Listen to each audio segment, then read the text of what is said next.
You're listening to the VA Claims Authority. I'm Gary, Air Force veteran, VA disability claims strategist, and the guy who got denied, fought back, and won. I'm here to make sure the VA doesn't leave you behind.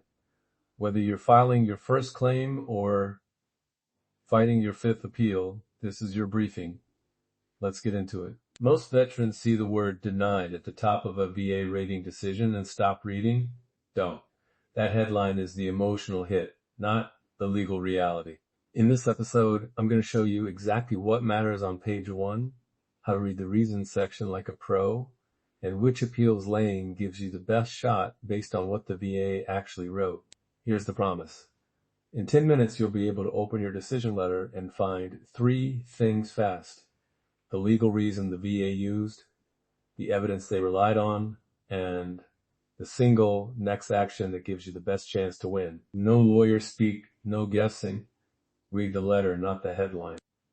Section 1. Read the header and the summary. Start at the top and find these fields: the claim date, the decision date, the diagnostic code or codes, the rating percentages, and the effective date. Why do these matter? Because the claim date and effective date control how much back pay you might be owed. The diagnostic code ties the condition to the rating schedule. If the VA used the wrong code, that's a fixable error. The decision date tells you whether the decision was issued under the Appeals Modernization Act or whether you might still be in legacy land. If the letter doesn't look familiar, pause and confirm the decision date before you act. Now scan the summary box in the table that lists what was granted, partially granted, and denied. Circle the diagnostic code and the percent rating the VA assigned. Then move to the decision or summary of ratings paragraph and find the exact phrase the VA used. It's gold. Words like no nexus, insufficient evidence, or not chronic tell you the legal gap the VA relied on. Right after that, look for the evidence considered or records reviewed list. The VA will often list specific C&P exams, private medical records, and service treatment records they used. That list is a roadmap. If a record you submitted isn't on it, that's a problem you can fix. Section 2. Reasons and evidence, and what they mean. If the VA says no nexus, the VA is saying the evidence doesn't connect your condition to service. If it says insufficient evidence, they want more data. If they write not shown to be chronic, they mean the condition hasn't been proven ongoing under the schedule. Each of those reasons points to a different fix. For no nexus, you need a medical nexus opinion. For insufficient evidence, you need records that directly support your claim. For not chronic, you need longitudinal records showing persistence over time. Importantly, if the VA made a favorable finding, for example, they accepted that you have a diagnosis but gave a 0% rating, or they conceded service connection for one element of a multi-part claim, preserve that language. It often becomes the foundation of a stronger follow-up claim. Section 3. Pick your lane. You have 3 AMA options to choose from, and the right one depends on what you found in the letter. Option 1. Supplemental Claim. VA Form 20995.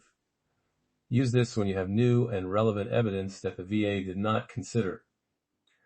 Examples: a private doctor's nexus letter written after the decision, new medical tests or treatment records that weren't on the VA's evidence list. Attach the new evidence and a short cover that points the VA to the exact pages that change the outcome. Option 2, Higher Level Review, VA Form 20996. Pick this when the error is obvious in the decision wording. When the VA overlooked a record they listed, or when they applied the wrong diagnostic code, or made a clear facts and law mistake.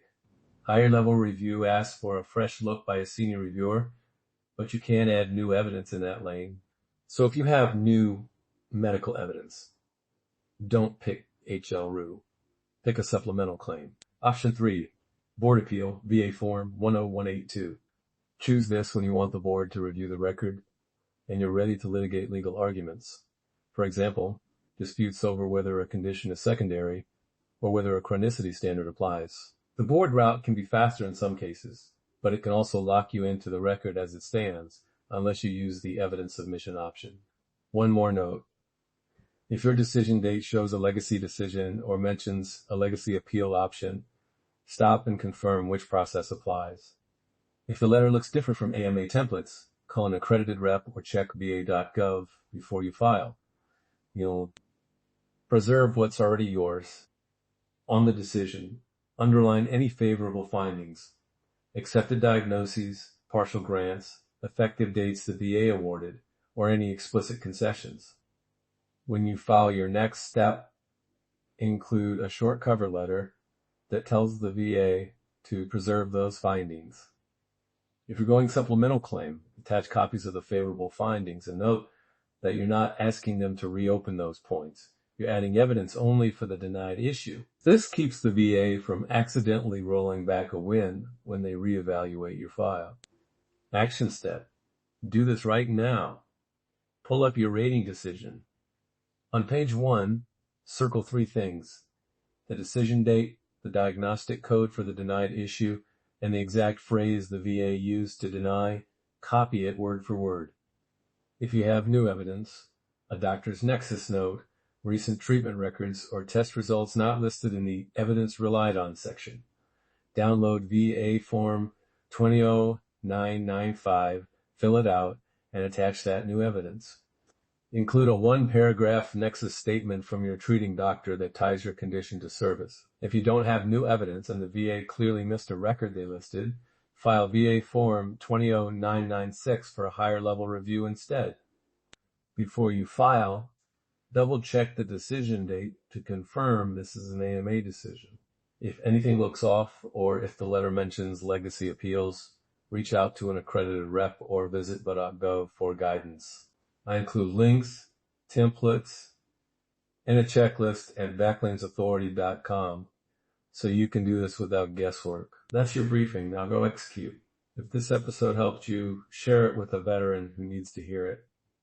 And if you need help with your claim, whether it's an audit, a rebuttal, or a full strategy session, head to backlinesauthority.com. I've got the templates, the form links, and the checklist to walk you through the steps. Send your questions for Frontline Friday and leave a review if this made the process clearer for you. Read the letter. Don't react to the headline. The VA won't tell you this. I will.